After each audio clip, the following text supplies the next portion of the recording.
Hello guys, welcome back to back my YouTube channel. दोस्तों, स्वागत है आज की अगली नई वीडियो में। दोस्तों, आज की वीडियो में हम बात करेंगे, जो आप लोग देखेंगे सीडीपी, जो कि शिक्षण अधिगम में सबसे पहले आप लोग देखेंगे सीडीपी के कुछ इम्पोर्टेंट पॉइंट हैं, जो कि इसमें 30 क्वेश्चन का हम एनालिसिस करने वाले हैं। ये 30 क्वेश्चन 2011 के यूपी टेट में प्रीवियस ईयर क्वेश्चन पेपर हैं, जो कि प्रीवियस ईयर में पूछे गए सभी क्वेश्चन हैं। सभी क्वेश्चन को देखेंगे, लेवल देखेंगे, कैसे प्रश्न बने हैं और इसके आंसर को कैसे निकाला जाता है, सभी चीज़ों को कवर करेंगे। दोस्तों, अगर आज आप चैनल पे नए हैं तो चैनल को सब्सक्राइब कर लीजिएगा, बेल आइकन को प्रेस कर लीजिएगा और वीडियो अच्छी लगेगी तो वीडियो को ज़रूर से ज़रूर लाइक करेंगे। सबसे पहला देखते हैं कि शिक्षण का सत्ताधारी स्तर कौन है। याद रखिएगा, शिक्षण का मूल स्तर पूछेगा तो यह छात्र केंद्रित होगा। क्या होगा दोस्तों? छात्र केंद्रित होगा। लेकिन पूछा है कि शिक्षण का सत्ताधारी स्तर कौन होता है। याद रखिएगा, प्रश्न पूछने का स्तर जो है दोस्तों, एक अलग प्रकार का प्रश्न पूछ दिया तो शिक्षण का सत्ताधारी स्तर होता है शिक्षक केंद्रित। क्या होता है दोस्तों? शिक्षक केंद्रित।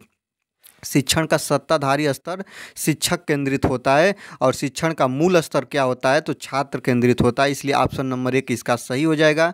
शिक्षण का सत्ताधारी स्तर जो होता है वह शिक्षक केंद्रित होता है। एक अच्छी शिक्षा जो होती है वह छात्र केंद्रित होती है, न कि शिक्षक केंद्रित होती है। ये भी याद रखिएगा, ऐसा भी प्रश्न बन सकता है। आगे देखते हैं, चरित्र का विकास होता है। चरित्र का विकास कैसे होता है? इच्छा शक्ति के द्वारा, बर्ताव एवं व्यवहार द्वारा, नैतिकता द्वारा, उपयुक्त सभी। याद रखिएगा, अगर बात चैरिटी की कहे, बात चरित्र की कहे, बात नैतिकता की कहे, सामाजिकता की कहे, तो चरित्र का विकास किसके द्वारा? इच्छा शक्ति के द्वारा, बर्ताव एवं व्यवहार के द्वारा और नैतिकता, तीनों के द्वारा होता है दोस्तों। तो इसलिए उपयुक्त सभी हो जाएगा। चरित्र का विकास इन तीनों के द्वारा होता है। याद रखिएगा, अगर तीनों गुण आएंगे तो व्यक्ति का चरित्र विकास होगा।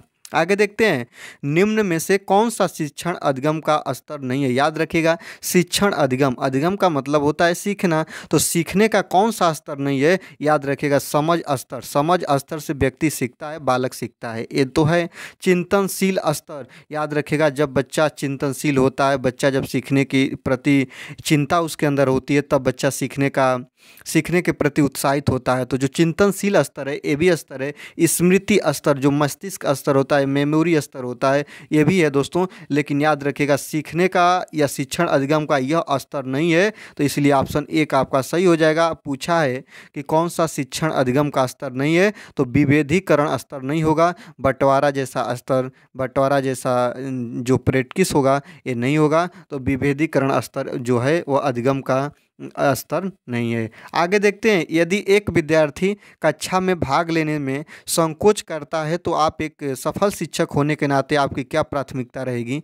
तो उससे प्रश्न नहीं पूछेंगे। जब तक बालक से आप प्रश्न नहीं पूछेंगे तब तक आप बालक के सीखने की गति को नहीं पहचान पाएंगे। तो बच्चे से प्रश्न पूछना है, ऐसा नहीं है कि बच्चे से प्रश्न नहीं पूछना है। याद रखिएगा, भाग लेने में संकोच मतलब वो कक्षा आने में संकोच करता है। जिन प्रश्नों के उत्तर वह दे सकता है, केवल उन्हीं प्रश्नों के आप उत्तर पूछेंगे। अगला पॉइंट है, उन प्रश्नों को नहीं पूछेंगे जिनके उत्तर उनके सामर्थ्य से बाहर है, जिसके कारण वह कक्षा में उपहास का पात्र बन सके।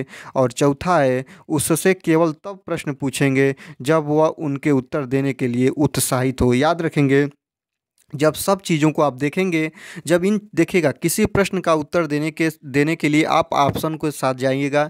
ऑप्शन को देखेंगे, कौन ऑप्शन उस पक्ष में जा रहा है जिस पक्ष में प्रश्न जा रहा है। तो अगर आप एक बालक हैं या आप एक टीचर हैं, अगर कोई बालक आपके क्लास लेना नहीं अच्छा समझता है तो आप उससे प्रश्न पूछेंगे और उसके सामर्थ्य के से बाहर प्रश्न नहीं पूछेंगे। याद रखिएगा, उसको केवल वही प्रश्न आप पूछिएगा जितना उसको आप बता रहे हैं, जितना वो बता सकता है। याद रखिएगा, वह उपहास का पात्र मतलब हंसी का पात्र न बन पाए। याद रखिएगा, ऑप्शन नंबर 3 आपका क्या हो जाएगा दोस्तों? सही हो जाएगा।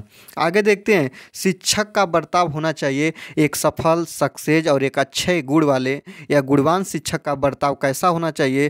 प्रशासनात्मक होना चाहिए, शिक्षाप्रद होना चाहिए, आदर्शवादी होना चाहिए, निर्देशात्मक होना चाहिए। तो एक अच्छे शिक्षक की पहचान होती है कि एक अच्छा शिक्षक आदर्शवादी हो, सभी गुणों से भरा हो। ये भी याद रखिएगा। ठीक ना। आगे देखते हैं, बालिका शिक्षा को महत्व देना उचित है, कारण क्या है कि बालिका शिक्षा को आप महत्व दीजिए तो बालिकाएं बालकों से अधिक बुद्धिमान होती है। ये रूढ़िवादिता है दोस्तों, ऐसे चीज़ें नहीं होनी चाहिए। बालक कह दे कि अधिक बुद्धिमान होता है, ये भी गलत बात। बालिका अधिक बुद्धिमान होती है, ये भी गलत बात। स्त्री अधिक बुद्धिमान होती है, गलत बात। पुरुष अधिक बुद्धिमान होते हैं, गलत बात। सभी लोग बुद्धिमान होते हैं। आप एक अच्छे टीचर के रूप में ये चीज़ें आपके अंदर होनी चाहिए। बालिकाएं बालकों से अल्पसंख्यक होती हैं, ये भी बात गलत हो जाएगा। अतीत में बालिकाओं को बुरी तरह से विभेदित किया जाता था और किसी सामाजिक परिवर्तन के नेतृत्व में केवल महिलाएं समर्थ हैं, याद रखिएगा। जब आप इन सभी चीज़ों को देखेंगे तो आपको एक ही चीज़ मिलेगा कि बालिका शिक्षा को महत्व देना उचित है। कारण क्या है कि किसी सामाजिक परिवर्तन में नेतृत्व में केवल महिलाएं समर्थ हैं, ये बात गलत है। बात कौन सही है दोस्तों? अतीत में बालिकाओं को बुरी तरह से विभेदित किया जाता था, इसलिए इस समय इन बालिकाओं को महत्व दिया जाए, बालिकाओं को पढ़ने के लिए उत्प्रेरित किया जाए, बालिकाओं को एक पढ़ाकर अच्छा से अच्छा समाज विकसित करने की कोशिश किया जाए। ऑप्शन नंबर 3 आपका सही हो जाएगा।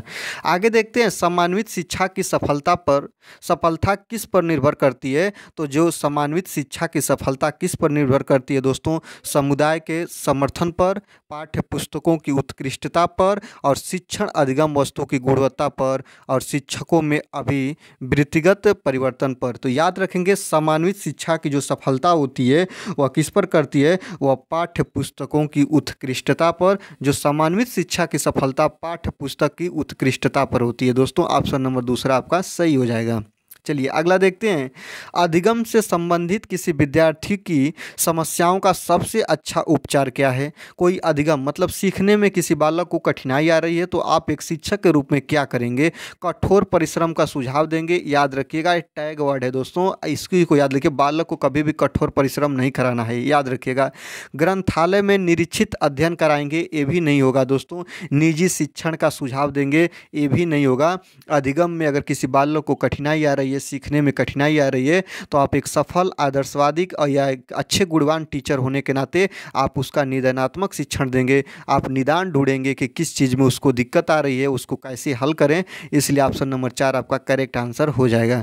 आगे देखते हैं, एक शिक्षक विद्यार्थियों को कैसे अनुप्रेरित कर सकता है? तो याद रखिएगा, एक शिक्षक किसी विद्यार्थी को कैसे अनुप्रेरित करे? पुरस्कार देकर, सही मार्गदर्शक कराकर, उदाहरण देकर और कक्षा में भाषण देकर। याद रखिएगा, अनुप्रेरित कह रहा है दोस्तों। अनुप्रेरित का मतलब होता है उसको मोटिवेट, कैसे मोटिवेट करे? तो याद रखिएगा, सही मार्गदर्शन कराकर तो बच्चा आगे बढ़ सकता है, याद रखिएगा। पुरस्कार से भी बढ़ सकता है, कक्षा में भाषण भी लोग देते हैं। लेकिन जब चारों ऑप्शन को देखिएगा तो आप इसको एक आपके अंदर एक भावना जागृत होगी कि एक शिक्षक विद्यार्थियों को कैसे अनुप्रेरित कर सकता है। तो एक अच्छे लोगों के उदाहरण को देकर, एग्जाम्पल को देकर लोग कैसे सक्सेस हुए, शख्सियता की कहानी बताकर, मतलब उदाहरण देकर वह अनुप्रेरित कर सकता है। जो सबसे अच्छा पॉजिटिव बात कह रहा है वो ऑप्शन नंबर 3 कह रहा है।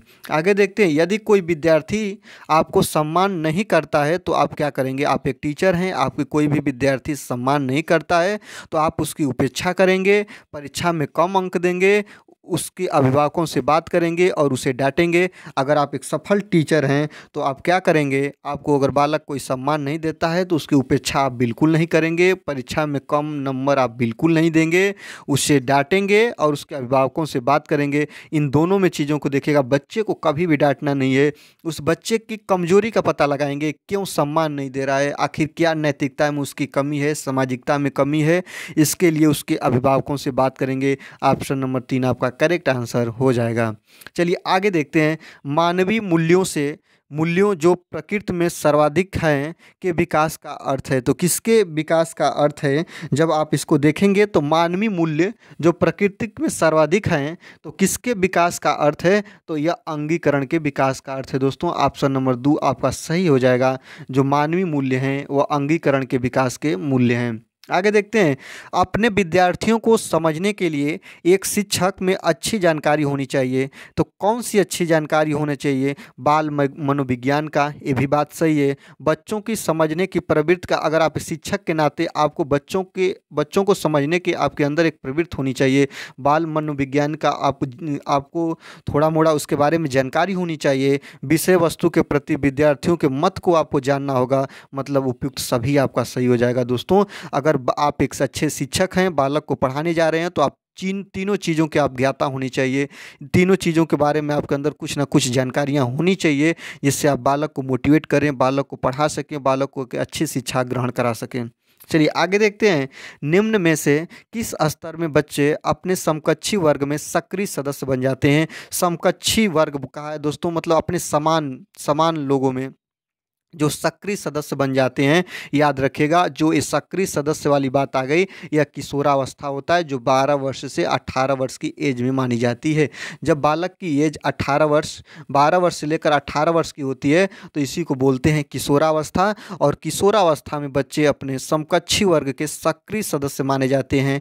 जो किशोरावस्था होती है, यह बालक की क्रिमिनल अवस्था कही जाती है। बालक अपना कुछ करने का सोचता है, बालक की संघर्ष की अवस्था कहलाती है, तूफान की अवस्था कहलाती है। यही है किशोरावस्था, जो समकक्षी वर्ग में सक्रिय सदस्य बन जाता है, जो 12 से 18 वर्ष होती है। मनोचित्रण का संदर्भ है, तो मनोचित्रण का संदर्भ क्या है दोस्तों? अगर बात करेंगे कि मनोचित्रण का संदर्भ क्या है, तो मन के प्रकार का अन्वेषण, मन का चित्र खींचना, जोखिम भरे कार्य के लिए कर्म करना और अर्थग्राह्यता को बढ़ाने की एक तकनीक है। तो मनोचित्रण या मनो के चित्रण का मतलब ये होता है कि मन ही मन किसी चीज़ के बारे में कल्पना करना।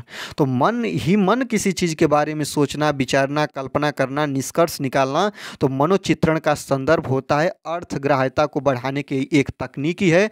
मतलब समझने, विचारने और सोचने की ये क्या है दोस्तों? तकनीकी है। इसलिए ऑप्शन नंबर 1 आपका क्या हो जाएगा? ये ऑप्शन नंबर 1 आपका सही हो जाएगा। चलिए अगला देखते हैं। अगला है कि प्रतिभाशाली होने का संकेत निम्न में से कौन सा नहीं है? तो प्रतिभाशाली होने का संकेत निम्न में से कौन सा नहीं है पूछा है। तो याद रखिएगा, विचारों में सृजनात्मकता, ये तो है दोस्तों। यह प्रतिभाशाली की पहचान है कि इनके विचारों में सृजनात्मकता होती है, इनके अंदर अलग अलग प्रकार के विचार आते हैं ऐसे प्रतिभाशाली बच्चों में। याद रखिएगा, दूसरों के साथ लड़ना प्रतिभाशाली बच्चों की पहचान है कि दूसरों के साथ लड़ना नहीं है। अभिव्यक्ति में अनूठापन, ये तो होगा दोस्तों। कुतूहल, ये भी होगा। लेकिन याद रखिएगा, कहा है कि प्रतिभाशाली होने का संकेत निम्न में से कौन सा नहीं है? तो दूसरों के साथ लड़ना ये नहीं है दोस्तों। इसलिए ऑप्शन नंबर 2 आपका क्या हो जाएगा? ऑप्शन नंबर 2 आपका सही हो जाएगा। नहीं है पूछा है, गलत का गलत ही ऑप्शन होगा। तो दूसरों के साथ लड़ना प्रतिभाशाली बच्चों की ये पहचान नहीं है कि एक दूसरे के साथ ये झगड़ा करें, दूसरों के साथ लड़ाई मारपीट करें। आगे देखते हैं, एक सामान्य 12 वर्ष उम्र के बच्चे में सबसे अधिक होना संभव है। तो सबसे अधिक संभव क्या है? कुल प्रेरक संभव में कठिनाई और वयस्क को खुश करने के बारे में दुश्चिंतता की अनुभूति और अब और यहाँ में उसकी रुचियों को सीमित करना। याद रखिएगा, कभी भी बच्चे के रुचि को आप सीमित न करिए। और अगला है समकक्षी के अनुमोदन के लिए बेचैनी। याद रखिएगा, समकक्षी के अनुमोदन के लिए बेचैनी। तो याद रखिएगा, 12 वर्ष उम्र के बच्चों में सबसे अधिक होना संभव क्या पाया जाएगा? कठिनाई का बात आएगा नहीं दोस्तों। यहाँ पे रखिएगा, दूसरों को खुश करने की बात कहा नहीं जाएगा। और यहाँ पे देखिएगा, रुचियों को सीमित आपको करना नहीं है। तो याद रखिएगा, समकक्षी के अनुमोदन के लिए बेचैनी मतलब साथ में पढ़ने वाले बच्चों के या साथ में पढ़ने वाले बच्चों के साथ एक कल्पना करना, बच्चों के साथ कंपेयर करना, बच्चों के साथ तुलना करना, उस बच्चे जैसा बनना, या सामान्य 12 वर्ष उम्र के बच्चों की एक प्रकार की प्रवृत्ति होती है कि एक दूसरे के साथ कंपेयर करें, एक दूसरे के साथ सीखने के मदद करें। आगे देखते हैं, विद्यालय में विद्यार्थियों के भाग जाने का कारण है। तो विद्यालय में विद्यार्थियों के भाग जाने का कारण क्या है? कक्षा शिक्षण में रुचि का अभाव, ये भी बात सही है। विद्यार्थियों में अध्ययन में रुचि का अभाव, ये भी बात सही है। विद्यार्थियों को दंड का अभाव, ये भी बात सही है। आगे देखेंगे, समस्या के प्रति शिक्षकों की निर्दय अभिवृत्ति। जो चारों ऑप्शन को आप देखेंगे, आयोग ने किसको माना? काफ़ी इस पर विवादित ये प्रश्न रहा। तो आयोग ने 4 नंबर को माना है। डिस्कशन कर लेते हैं इस पे। विद्यालय में विद्यार्थियों के भाग जाने का कारण है कि समस्या के प्रति शिक्षकों का निर्दय अभिवृत्ति है। जो शिक्षक हैं वह बालकों की समस्या को नहीं जान पाते हैं या जानकर उसको दूर करने के या निदानात्मक समस्या विधि का उपयोग नहीं करते हैं, इसलिए ऑप्शन नंबर 4 आपका सही हो जाएगा। आप देखिए, रुचि बालक रखेगा नहीं रखेगा, जब एक अच्छा से अच्छा आप शिक्षण पद्धति प्रस्तुत करेंगे तो बालक ऑटोमेटिक रुचि रखना प्रारंभ करेगा, इसलिए ऑप्शन नंबर 1 आपका गलत हो जाएगा।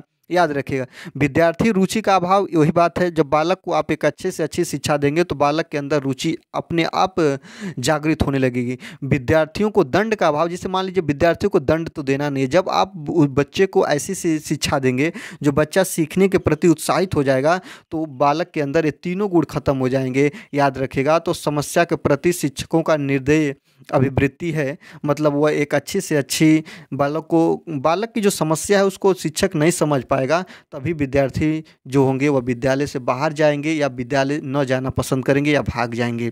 आगे देखते हैं, विद्यार्थियों में श्रम की स्फूर्ति का विकास करने के लिए आप क्या करेंगे? आप एक शिक्षक के नाते आप श्रम का जो स्फूर्ति है उसका विकास करने के लिए शिक्षक अपने ही श्रम में प्रवृत्ति दिखाएगा। याद रखिएगा, केवल शिक्षक ही कोई चीज़ को करे, बालक न करें तो ऐसा तो बात गलत है। शिक्षक श्रम के महत्व पर व्याख्यान करेगा। छोटे बच्चों को कभी भी व्याख्या या लेक्चर जैसी बात आप नहीं कराएंगे। छोटे बच्चे हैं, उनके कौशल को सिखाने का प्रयास करेंगे, उनकी कमी को, उनकी निदानात्मक समस्या कौशल पर आप जोर देंगे। याद रखिएगा, समय समय पर विद्यार्थियों को श्रम करने के अवसर देना। याद रखिए, जब प्रैक्टिकली बच्चा जुड़ेगा, बच्चा को जब आप अवसर प्रदान करेंगे तो वो चीज़ काफ़ी पॉजिटिव रहेगा, इसलिए ऑप्शन नंबर 3 तो सही है। आगे देखते हैं, विद्यार्थियों को श्रम करने वाले लोगों के उदाहरण देना पड़ेगा। याद रखिएगा, उदाहरण देना इंपॉर्टेंट नहीं है, समय समय पर विद्यार्थियों को श्रम करने के अवसर देना, ये ज़्यादा आंसर आपका करेक्ट हो जाएगा। चलिए अगला देखते हैं। अगला है कि बाल विकास की परिभाषा का अध्ययन क्षेत्र है, जो बाल विकास की परिभाषा का अध्ययन क्षेत्र है जो क्या कौन सा है? याद रखिएगा, मानवीय सामर्थ्यों में परिवर्तन का परीक्षण करना, जीवन अवधि के दौरान व्यवहार की व्याख्या ढूंढेगा, बच्चों को वयस्क तथा वरिष्ठ नागरिकों के साथ तुलना करना, कभी तुलना नहीं करेंगे, किसी बच्चे का संज्ञानात्मक, सामाजिक तथा दूसरे समर्थन का क्रमिक विकास के लिए उत्तरदायी होना। याद रखिएगा, जब तीनों ऑप्शन देखेंगे तो तीनों ऑप्शन में सबसे पॉजिटिव चीज़ 4 वाला आएगा कि बाल विकास परिभाषा का अध्ययन का क्षेत्र है जो होता है बच्चे के संज्ञानात्मक, सामाजिक और नैतिक चारित्रिक विकास करना ही बच्चे का बाल विकास कहलाता है। ये याद रखिएगा, ऑप्शन नंबर 4 आपका करेक्ट आंसर हो जाएगा। आगे देखते हैं, प्राथमिक शिक्षक के लिए बाल मनोविज्ञान का ज्ञान आवश्यक है क्योंकि यह बच्चों को अनुशासित बनाने में सहायता करता है, परीक्षा के परिणाम में उन्नति होती है, यह बच्चों को अभिप्रेरित करने के लिए सुविधाजनक तरीका बन जाता है और यह बच्चों के व्यवहार को समझने में शिक्षक की सहायता करता है। तो बाल मनोविज्ञान एक टीचर के लिए जो सबसे ज़्यादा, जैसे मान लीजिए कोई टीचर है, बाल मनोविज्ञान या बाल अभिरुचि के बारे में उसको पता ही नहीं है, तो वह कैसे बच्चों के बारे में जानेगा? तो जो बाल मनोविज्ञान होता है या बच्चों के व्यवहार को समझने में शिक्षक की सहायता करता है और वो सिखाने में मदद भी करता है। 4 नंबर ऑप्शन आपका सही हो जाएगा। आगे देखते हैं, विद्यार्थी में अवांछित व्यवहार को किंचित परिवर्तन करने में सबसे प्रभावी पद्धति कौन है? तो सबसे प्रभावी पद्धति जो होती है विद्यार्थी को दंड देना। विद्यार्थी को कभी दंड नहीं देना है। कोई भी बच्चा कोई भी गलती भी करे तो उसको दंड न दीजिए, उसको तरीका ढूंढिए कि क्या वह उसका निदानात्मक परीक्षण क्या हो सकता है, कैसे उसको वह बच्चा सीख सकता है। अभिभावकों के ध्यान में इसे लाना, ये भी बात थोड़ा देखते हैं। आगे देखते हैं, अवांछित व्यवहार के कारणों को ढूंढना एवं उपचार का प्रबंध करना और इसके बाद इसकी उपेक्षा करना। उपेक्षा आप नहीं करेंगे, अभिभावकों को ध्यान में इस बात को तो लाएंगे, लेकिन उससे बढ़िया आपका ऑप्शन नंबर 3 कह रहा है कि अवांछित व्यवहार के कारणों को ढूंढना। क्यों वह लड़का अवांछित व्यवहार कर रहा है, उसके कारणों को आप ढूंढेंगे और ढूंढने के बाद उस कारण को हल करेंगे, उस उपचार को हल करने की आप अपने अंदर सोच लाएंगे, इसलिए ऑप्शन नंबर 3 आपका करेक्ट आंसर हो जाएगा। आगे देखते हैं, आपको शिक्षक दिवस पर कुछ विद्यार्थियों ने एक बधाई पत्र भेजा है, आप क्या करेंगे? आप एक शिक्षक होने के नाते आपको कोई बच्चे हैं जो शिक्षक दिवस पे क्या करते हैं, वह आपको बधाई पत्र भेजते हैं, तो आप क्या करेंगे? उन्हें बदले में शुभकामना देंगे, उन्हें पैसों की बर्बादी नहीं करने के लिए बोलेंगे, उन्हें धन्यवाद देंगे, कुछ नहीं करेंगे। याद रखिएगा, वो आपको शिक्षक दिवस पे आपको बधाई पत्र भेजे हैं, तो इसलिए आप उसका क्या देंगे, रिप्लाई देंगे। आप कुछ नहीं करेंगे, होगा नहीं। उन्हें उनके बदले में शुभकामनाएं देंगे, उन्हें पैसों की बर्बादी नहीं करने के लिए बोलेंगे। याद रखिएगा, पत्र भेजा, इससे पैसा बर्बादी नहीं होगा, बच्चे का चारित्रिक, मानसिक, सामाजिक विकास होगा। तो उन्हें हम क्या करेंगे दोस्तों, उन्हें हम धन्यवाद देंगे, ये याद रखिएगा। उन्हें बदले में शुभकामना देंगे, ये भी बात है, ये भी बात है। दोनों में जब ये प्रश्न बना था 2011 में, तो उस समय के यूपी टेट पेपर में यह विवादित प्रश्न था। आयोग ने ऑप्शन नंबर 2 को सही माना। उन्हें आप क्या देंगे, धन्यवाद देंगे। आपके बच्चे हैं, शुभकामनाएं किनको दी जाती है, शुभकामनाएं अपने बराबर जैसे लोगों को दी जाती है। याद रखिएगा, शुभकामनाएं जो होती है वो बड़े बड़े लोगों में दी जाती है, लेकिन याद रखिएगा वो बच्चे हैं तो इसलिए उन लोगों को आप थैंक यू बोलेंगे, धन्यवाद देंगे, याद रखेंगे। आगे देखते हैं, जब एक विद्यार्थी असफल होता है तो समझा जाता है। जब एक विद्यार्थी असफल होता है तो विद्यार्थी को असफल नहीं समझा जाता है, उसके पीछे कितने लोगों का हाथ होता है उतने लोगों को असफल समझा जाता है। पद्धति असफल मानी जाती है, शिक्षक असफल माना जाता है, पाठ्य पुस्तकें असफल मानी जाती है, या व्यक्तित्व असफलता होती है। तो याद रखिएगा, जब एक विद्यार्थी असफल होता है तो क्या होती है, पूरी व्यवस्था असफल मानी जाती है। याद रखिएगा, पूरी व्यवस्था असफल मानी जाती है, मतलब ये पद्धति क्या मानी जाती है दोस्तों, असफल मानी जाती है। पहला ऑप्शन आपका सही हो जाएगा। शिक्षक असफल नहीं होता है, बालक असफल नहीं होता है, सिखाने की पद्धति असफल मानी जाती है, इसलिए पूरी व्यवस्था ही असफल मानी जाती है, तो पद्धति असफल मानी जाती है। एक नंबर ऑप्शन आपका सही हो जाएगा। किसी विद्यार्थी की सबसे महत्वपूर्ण विशेषता है, किसी भी विद्यार्थी की सबसे महत्वपूर्ण विशेषता क्या है, उत्तरदायित्व की अनुभूति, ईमानदारी, सहभागिता और आज्ञाकारिता। याद रखिएगा, कोई भी विद्यार्थी है, सबसे महत्वपूर्ण उसकी विशेषता यह है कि वह अपने उत्तरदायित्व का निर्वहन करे, अपने उत्तरदायित्व को समझे। ऑप्शन नंबर 1 आपका सही हो जाएगा। देखिएगा, सीडीपी क्या कहती है दोस्तों, चारों ऑप्शन आपका सही रहेंगे। कभी कभी आपको ऐसा सिचुएशन मिलेगा कि चारों ऑप्शन सही रहेंगे, चारों ऑप्शन में आपको उस ऑप्शन को निखार कर ढूंढ कर निकालना है जो ऑप्शन उस चारों में सबसे ज़्यादा प्राथमिकता रखे। तो आज्ञाकारिता जो होती है वो बालक की पहचान है, सहभागिता भी है, ईमानदारिता भी है, लेकिन याद रखिएगा तीनों बातें यहाँ पे आ जाएगा। जो अपने उत्तरदायित्व का पालन करेगा, जो अपने कर्मों का पालन करेगा, जिसको लगेगा हमको ये काम करना है, तो यह ईमानदारी, सहभागिता, आज्ञाकारिता जो है वह उत्तरदायित्व का ही एक रूप है, इसलिए ऑप्शन नंबर 1 आपका सही हो जाएगा। चलिए आगे देखते हैं। आप किसी कक्षा में पाठ पढ़ाते हैं और आपको एक विद्यार्थी विषय से असंबद्ध एक प्रश्न पूछता है, तो आप क्या करेंगे। कोई बालक है, आप मान लीजिए हिंदी के आप पाठ पढ़ा रहे हैं, वह बालक है जो कि मैथ के क्वेश्चन पूछ दे, या आप मान लीजिए भूगोल के पढ़ा रहे हैं और हिंदी से पूछ दे, तो आप एक सफल शिक्षक होने के नाते आप क्या करेंगे, उसे असंबद्ध प्रश्न पूछने की अनुमति नहीं देंगे। ऐसा कभी नहीं करेंगे। बालक को आप अनुमति, ऐसा नहीं है कि प्रश्न पूछने से आप रोकेंगे। हाँ ठीक है, उस प्रश्न के जवाब आप थोड़े बाद में देंगे या कक्षा से बाहर दे देंगे, लेकिन याद रखिएगा किसी विषय को पढ़ाते समय आपसे बालक किसी दूसरे विषय पर कोई प्रश्न पूछे तो आप उसको रोकेंगे नहीं, उसे असंबद्ध प्रश्न पूछने की अनुमति नहीं देंगे। याद रखिए ये भी गलत होगा, उसे गैर अनुशासनिक समझकर दंडित करेंगे। कभी बालक को आप प्रश्न पूछने पर दंडित या किसी प्रकार पे किसी समस्या पे आप दंडित नहीं करेंगे, उस समस्या का निराकरण खोजना होगा आपको एक सफल टीचर होने के नाते। कक्षा के बाद प्रश्न का उत्तर देंगे, ऑप्शन नंबर 4 आपका सही होगा। अगर कोई बालक को आप पढ़ा रहे हैं और पढ़ाते वक्त वह किसी दूसरे विषय पर प्रश्न पूछ दे, तो आपका कक्षा खत्म होने के बाद उस प्रश्न का आप डिस्कशन या आंसर आप बताएंगे उस बालक को। आगे देखते हैं, बुनियादी स्तर पर मातृभाषा में शिक्षा देना बेहतर होता है, क्योंकि याद रखिएगा बुनियादी स्तर क्या होता है, जिसमें बालक बहुत छोटी अवस्था होती है। जब बालक विद्यालय जाना स्टार्ट करता है तो वह मातृभाषा में सीखता है और मातृभाषा में सबसे पहले सीखना स्टार्ट करता है। मातृभाषा जो सीखने की सबसे मूल भाषा होती है और काफ़ी बच्चा बहुत तेज़ी से सीखता है मातृभाषा में, ये भी बात याद रखिएगा। बच्चे में आत्मविश्वास का विकास करेगा, अधिगम को सरल बनाएगा और बौद्धिक विकास में सहायता करेगा। प्राकृतिक वातावरण में बच्चों को सीखने में सहायता प्रदान करेगा। तो जब आप देखेंगे तो याद रखिएगा ए भी ऑप्शन सही है, ए भी ऑप्शन सही है, ए भी ऑप्शन सही है। लेकिन याद रखिएगा बुनियादी स्तर पर मातृभाषा में शिक्षा देना बेहतर होता है, क्योंकि यह प्राकृतिक वातावरण में बच्चों को सीखने में सहायता प्रदान करता है। ऑप्शन नंबर 4 जो होगा वह करेक्ट आंसर होगा, क्योंकि तीनों की बात अगर कहे तो इसमें में समेट दे रहा है। बौद्धिक विकास में सहायता करेगा, अधिगम को सरल बनाएगा और बच्चों को आत्मविश्वास का विकास कराएगा। मातृभाषा जो होती है वह प्राकृतिक वातावरण में प्राकृतिक रूप से बच्चा अपने माता पिता से जो भाषा सीख कर आता है और विद्यालय में जब टीचर उसका प्रयोग कराता है, मातृभाषा में सीखने को उसको अनुमति देता है, तो बच्चा बहुत आसानी तरीका से एक प्राकृतिक तरीका से सीखता है। इसलिए ऑप्शन नंबर 4 आपका सही हो जाएगा। आगे देखते हैं, श्यामपट्ट पर लिखते समय सबसे महत्वपूर्ण क्या है। अगर आप एक सफल टीचर हैं, आप श्यामपट्ट पर लिख रहे हैं, तो सबसे महत्वपूर्ण आप बात क्या रखेंगे, तो श्यामपट्ट पर लिखते समय आप क्या करेंगे, अच्छी लिखावट तो होगी, लेखन में स्पष्टता भी होगी, बड़े अक्षरों में लिखना भी चाहिए, छोटे अक्षरों में लिखना ये तो होगा नहीं, याद रखिएगा। तो श्यामपट्ट पर लिखते समय एक अच्छे शिक्षक का यह गुण होता है कि लेखन में क्या होनी चाहिए दोस्तों, स्पष्टता होनी चाहिए। जो भी आप लिखें वह बच्चे आसानी से पढ़ लें। और लेखन में स्पष्टता, लेखन में स्पष्टता का मतलब होता है अच्छी लिखावट इसी में आ जाएगा, बड़े अक्षरों में लिखना। जब लेखन में आप स्पष्ट करेंगे तो वह बड़े अक्षरों में खुद ही लिखेंगे, तो इसलिए ऑप्शन नंबर 2 आपका क्या हो जाएगा, सही हो जाएगा।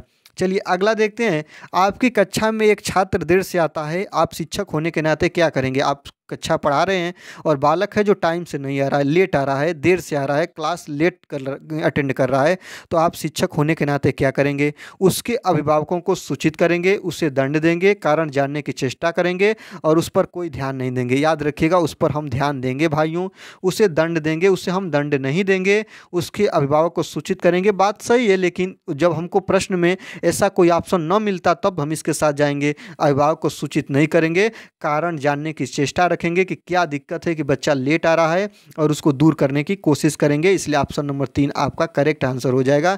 आप सफल टीचर होने के नाते अगर आपके क्लास में कोई बच्चा लेट आ रहा है तो आप क्या करेंगे, उस कारण को जानने की कोशिश करेंगे, ये बात याद रखेंगे। चलिए अगला क्वेश्चन देखते हैं, विद्यालय में विद्यार्थियों को कैसे अभिप्रेरित करना उचित है।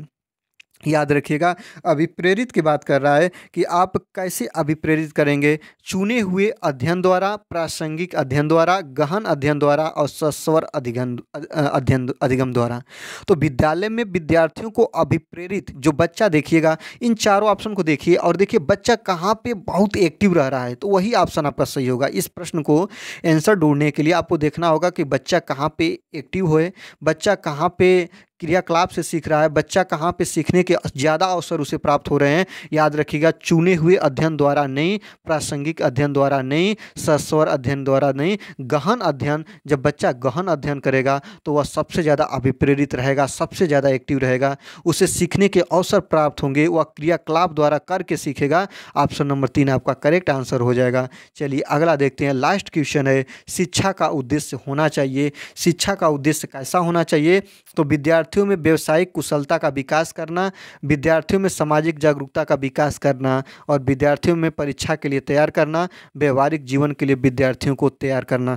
जब आप चारों ऑप्शन को देखेंगे तो विद्यार्थियों के लिए शिक्षा का मुख्य उद्देश्य परीक्षा के लिए तैयार करना नहीं है दोस्तों, इसलिए ऑप्शन गलत हो जाएगा। सही देखिए, हम ऑप्शन को कैसे दूर करेंगे, तो विद्यार्थियों में सामाजिक जागरूकता का विकास करना, ये बात सही है। विद्यार्थियों में व्यवसायिक कुशलता का व्यवसाय करना, विद्यार्थियों को शिक्षा आप व्यवसाय के लिए ही नहीं देंगे, इसलिए गलत हो जाएगा। अब देखिए आपके सामने ऑप्शन नंबर 2 और ऑप्शन नंबर 3 मिल रहा है। तो विद्यार्थी में सामाजिक जागरूकता का विकास करना शिक्षा का उद्देश्य है कि व्यवहारिक जीवन के लिए विद्यार्थियों को तैयार करना। याद रखिएगा, ऑप्शन नंबर 4 आप जब जाएंगे ऑप्शन नंबर 4 के साथ, तो एक बालक जो होगा उसको शिक्षा का मुख्य उद्देश्य यही होगा कि उसके व्यवहारिक जीवन, जैसे सामाजिक जीवन, व्यवहारिक जीवन, नैतिक, चारित्रिक, सामाजिक सभी गुणों वाला जीवन होगा, उसमें विद्यार्थियों को तैयार करना। मतलब शिक्षा का मुख्य उद्देश्य होता है कि बच्चा अपने समाज के साथ कैसे रहेगा, समाज में कैसे जिएगा, समाज में कैसे अपने बुद्धि का, विवेक का प्रयोग करेगा, यही शिक्षा का मुख्य उद्देश्य होना चाहिए,